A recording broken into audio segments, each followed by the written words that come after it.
Because I'd love to know like if you've gotten pushback and criticisms and just annoying comments that have bothered you. I think I've definitely experienced, I think some of the physicians don't understand it. Like it's hard for them to wrap their head Mm, around. Most people have been supportive. I think they can be supportive, but also kind of say that's not for me, which is totally fine. I of think we have to course, of find course. our own Yeah. path. There's, some people online are critical. That's fine. I can understand if you don't know what it's like to be a physician, to say like you did all that training. Some of the training is subsidized by Yeah. taxpayer dollars, like you kind of ripped us off type of thing. And I can understand that from their perspective.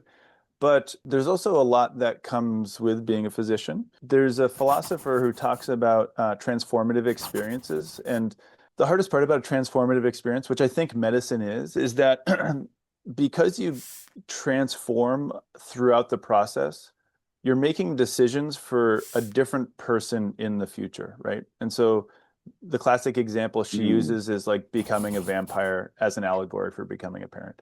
She says, all your friends are vampires. They tell you it's going to be great. You should become a vampire. Like you don't need to sleep at all. You won't be able to like go out during the day, but it's great. Like we party all the time.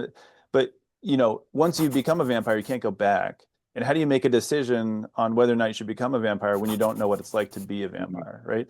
And so I think a lot of people, as they're going into medicine, don't realize that when you're 18, 19, 20, 21, you don't even really have a good grasp on what it's going to be like to be a doctor. And so mhm. I think it's hard to really hold someone to a decision they make at 18 to 21 for the rest of their lives. Like I think that would just be short-sighted to say like, well, you've committed, like you just have to do that, because it is a lifestyle that is it can wear on you. And so I really think that you should really love what you're doing to continue to be a physician.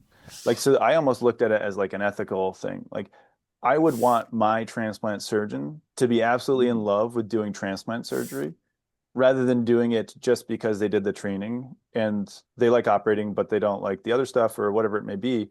And so I knew that transplant's a weird specialty. It's not that difficult to get into fellowship. It's very hard to find a job. Mm. And they train like 60 plus people a year, and there's not that many openings. And so I knew that there were people out there who really wanted the position that I was holding.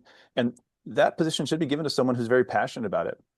And so as in a weird way, burnout is just kind of a loss of fire. And so my passion for being a transplant surgeon receded as my passion for pursuing this AI implementation in healthcare really increased. And so like the fire can only burn so hot in one direction. And I kind of had this shift where like I started really loving trying to conceptualize how we can help people with their health using AI, which is depending on how you're orchestrating it, can be very cost effective.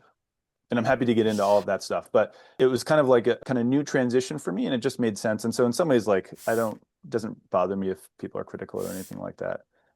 Everyone's trying to do their best, and so I don't, hold it against them if they're critical of me doing it. So that's You kind know of what? my Yeah. perspective on the criticism, is that you're going to get it. You'll always get it if you're doing something that's against the grain, but that's okay and sometimes necessary.